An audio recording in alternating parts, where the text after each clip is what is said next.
Hello friends, welcome to Ilangovan Divya channel. எல்லோரும் எப்படி இருக்கீங்க? சந்தோஷமாக இருப்பீங்க நான் நம்புகிறேன். இன்றைக்கி நம்ம என்ன பதிவு பார்க்க போகிறோம்னா, ஆடிப்பூரத்தன்னைக்கு நான் என்னென்ன வேலை செஞ்சேன்னா பார்க்க போகிறோம். வாங்க வீடியோக்குள்ளே போகலாம். இப்போ காலையில் ஏந்திரிச்சோன்னே வீட்டெல்லாம் கூட்டி விட்டுட்டு தண்ணி தெளித்து கோலம் போட்டாச்சு. நெக்ஸ்ட்டு பார்த்தோன்னா அம்மனை எடுத்து வச்சு அவங்களுக்கு வளையல் மாலைலாம் போட்டு பூவால் நல்லா அலங்காரம் பண்ணி நலங்கு மாதிரி வைக்கணும். அவங்களுக்கு இது எதுக்கு பண்ணுறோன்னா, குழந்தை பாக்கியம் கிடைக்க, திருமணமாகாமல் இருக்கவங்களுக்கெல்லாம் திருமணமாகும். அதுக்காண்டி தான் இந்த வளையல் மாலை சாத்துறோம்.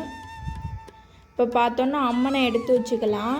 அம்மனை எடுத்து வச்சு அவங்களுக்கு அலங்காரம்லாம் பண்ணியாச்சு. ஃபஸ்ட்டு வளையல் மாலை போட்டுக்கிட்டு, ரெண்டாவது மல்லிகைப்பூ போட்டுக்கிட்டு அம்மனுக்கு அவங்களுக்கு பிடிச்ச வேப்பிலையும் வச்சாச்சு.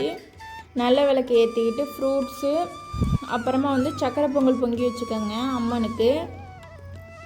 அப்புறம் நம்ம கையில் போட்டுக்கிறதுக்காண்டி வளையல், ஆடிப்புறத்துக்கு குழந்தை செல்வம் வேணும்னு வேண்டிக்கிட்டு அந்த வளையலில் போட்டுக்கலாம். வீட்டில் பெரியவங்க இருந்தாங்கன்னா அவங்கள போட்டு விட சொல்லலாம். அப்படி யாருமே இல்லை, நானும் என்னோடய ஹஸ்பண்டு தான் இருக்கோன்னா அவங்கள விட்டு போட சொல்லலாம். ஒன்றும் பிரச்சனை கிடையாது. இப்போ பார்த்தோன்னா நம்ம சாமி கும்பிட்டுக்கலாம். அம்மனுக்கு தீபம் ஏற்றிட்டு தூப ஆராதனை ஃபுல்லாக காமிக்கணும். அவங்களுக்கு காமிச்சிட்டு அவங்கள அதே இடத்துல 5 நிமிஷம் வச்சுக்கணும். நம்ம பூஜை ரூம்லேயே வச்சு பண்ணக்கூடாது. அதை ஹாலில் எடுத்தாந்து வச்சு, இல்லை பூஜை ரூம்லேருந்து கொஞ்சம் தூரம் தள்ளி எடுத்தாந்து வச்சு அவங்களுக்கு எல்லாம் பண்ணி முடித்து ஒரு 5 மினிட்ஸ் இல்லைன்னா 10 மினிட்ஸ் கழித்து கொண்டு அவங்கள பூஜை ரூமில் வச்சிடலாம். அதுக்கப்புறமா அவங்கள உட்கார வச்சிருந்த மனையிலே நம்ம உட்காந்துக்கணும். உட்காந்துக்கிட்டு சிகப்பு துணி போட்டு நம்ம மடியில் போட்டுக்கணும். அதுக்கப்புறமா நம்ம அம்மன்கிட்ட வச்சு சாமி கும்பிட்டோம்ல அந்த வளையல், அதை நம்ம கணவரை போட சொல்லணும்.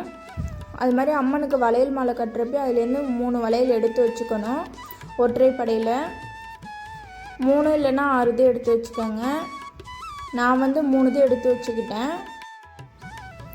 அம்மனை எடுத்து வைக்கிறவங்க எடுத்து வைக்கலாம், இல்லை அவங்கள அப்படியே வச்சுட்டு கூட நம்ம அம்மனுக்கு முன்னாடி உட்காந்துக்கிட்டு அந்த நலங்கள்லாம் வைப்பாங்களே, சந்தனம் குங்குமம் அதெல்லாம் கன்னத்தில் பூசி விட்டு அப்புறமா பன்னீர்லாம் தெளித்து அந்த அம்மனுக்கு லாஸ்ட்டாக ஆராத்தி எடுத்துடணும். ஏன்னா அவங்க அன்னைக்கு ரொம்ப அழகாக இருப்பாங்க, அதனால் ஆராத்தி எடுத்துடணும். நான் ஆராத்தி எடுத்தேன்.